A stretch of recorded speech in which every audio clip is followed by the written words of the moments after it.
Վաղ առավոտյան իրավապահները խուզարկություններ իրականացրին Բարգավաճ Հայաստան կուսակցության առաջնորդ Գագիկ Ծառուկյանի տանը Multigroup կոնցեռնի կազմում ընդգրկված գրեթե բոլոր ընկերություններում եւ դրանց տնօրենների բնակարաններում։ Քննչական կոմիտեի տեղեկացմամբ գործողություններն իրականացվել են քրեական վարույթի շրջանակում։ Մենք եւս մամուլից ենք տեղեկացել անկեղծորեն, թե ինչ հոդվածներ են շրջանառվում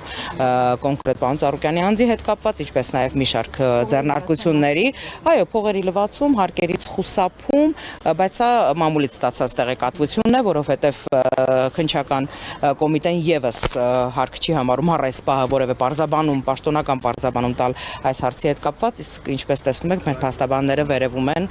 գտնվում, խուզարկությանն են մասնակցում եւ տեղեկատվություն Տոնոյանի փոխանցմամբ խուզարկության պահին Գագիկ Ծառուկյանն ու նրա ընտանիքի անդամները տանն են եղել։ Նրա խոսքով բոլոր հնարավոր եւ անհնարին միջոցներով փորձ է արվում ճնշում գործադրել Գագիկ Ծառուկյանի նկատմամբ։ Հիշեցնենք, ավելի վաղ գլխավոր դատախազությունը դիմել էր կենտրոնական ընտրական հանձնաժողով Ծառուկյանի նկատմամբ քրեական հետապնդում հարուցելու եւ նրան մեղադրանք առաջադրելու համաձայնություն ստանալու միջնորդությամբ։ Հնչքննեց այդ հարցը,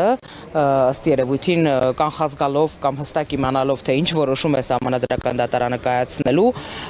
եւ որ ամսի 4-ից հետո այլևս պարոն Ծառուկյանը որպես պատգամավորության թեկնածու չի ունենալու անձեռնմխելիություն եւ այլևս հեով հարկ չի լինելու այդ հարցը քննարկել եւ հենց դա է պատճառը, որ Սահմանադրական դատարանի այսպես կայացրած որոշմանը հաջորդող հենց առաջին աշխատանքային օրը վաղ առավոտյան ժամը 7:16 սկսել են ըստ լայնածավալ գործողությունների հետ կապված աշխատանքները։ Բարգավաճ Հայաստան կուսակցության անդամ Արման Աբովյանի գնահատմամբ էլ այսօր Հայաստանում ընդդիմադիրները ենթարկվում են կատաղի ճնշումների, իսկ ամենախիստ ճնշումն այս պահին իրականացվում է իրենց առաջնորդի նկատմամբ։ Այստեղ շատ կարևոր է հասկանալ հասարակության արձագանքը, որովհետև Ժորժ ջան, ստե միայն Ծառուկյանի խնդիրը չի։ Սա բոլորի խնդիրն է, նույնիսկ այն մարդկանց, ովքեր այսօր միգուցե սենց ասենք, չեն համակրում օրինակ Բարգավաճ Հայաստան կուսակցությանը, բայց անդիմադիր հայացքներ ունեն, բոլորին ասա վերաբերում։ Այս խուզարկություններն ու քննչական մյուս գործողությունները Աբովյանի խոսքով անակնկալ չէին ոչ Գագիկ Ծառուկյանի, ոչ էլ կուսակցության անդամների համար։ Կուսակցության մեկ այլ ներկայացուցիչ Սուրեն Սուրենյանցի կարծիքով էլ Սահմանադրական դատարանի կենտրոնական ընտրական հանձնաժողովի որոշումն ուժի մեջ թողնելուց հետո նման զարգացումները դարձան առավել կանխատեսելի։ Բնականաբար պիտի լինեն ինչ-որ տեղի ունեցավ կանխատեսելի, խիստ կանխատեսելի սցենարը։ Խուզարկությունների եւ քննչական այլ գործողությունների մեկնարկից 5 ժամ անց էլ Բարգավաճ Հայաստան կուսակցության մամուլի խոսնակի խոսքով դեռևս անհայտ էին այն իրավական հիմքերը, որոնցով պայմանավորված վաղ առավոտից իրականացվում էին այդ գործողությունները։ Տոնոյանը նաեւ նշեց, որ այն ընկերությունները, որոնցում բաժնետոմսեր ունի Գագիկ Ծառուկյանը, դրանցում աշխատանքը փաստացի կատվածահար է եղել, իսկ հազարավոր աշխատակիցներ, մարզիկներ, այդ թվում արտերկրյա մնացել են դրսում։ Ծառուկյանին ուն է զրկելու, տարբեր տեսակի ռեպրեսիաների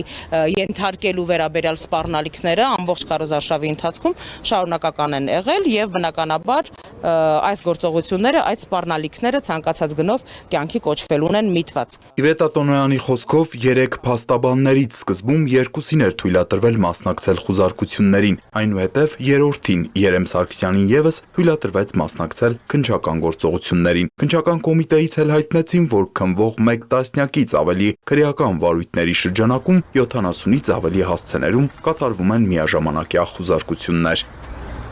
Խուզարկությունների շուրջ 13 ժամ անց քննչական կոմիտեից հայտնեցին, որ Գագիկ Ծառուկյանի կազմակերպմամբ գործող խումբը 2022-ից 24 թվականներին առերևույթ կատարել է առանձնապես խոշոր չափերով խարդախություն եւ փողերի լվացում։ Ըստ քննչական կոմիտեի Իրան-Հայաստան առևտրի անվան տակ կեղծ փաստաթղթերով հափշտակվել է շուրջ 8.1 միլիարդ դրամի գույք, իսկ հանցավոր ճանապարհով ստացված միջոցները հետագայում օրինականացվել են։ Առանցին դրվագով էլ ըստ վարույթի կազմակերպվել է Իրանի քաղաքացուց շուրջ $934,000 հափշտակություն։ Գագիկ Ծառուկյանի եւ եւս 2 անձի նկատմամբ հարուցվել է հանրային քրեական հետապնդում։ Ավելի քան 70 հասցեում իրականացված խուզարկությունների արդյունքում հայտնաբերվել են գործի համար նշանակություն ունեցող ապացույցներ, իսկ Գագիկ Ծառուկյանը եւ եւս մեկ անձ ձերբակալվել են։ Տիգրան Վակիմյան, Հորիզոն։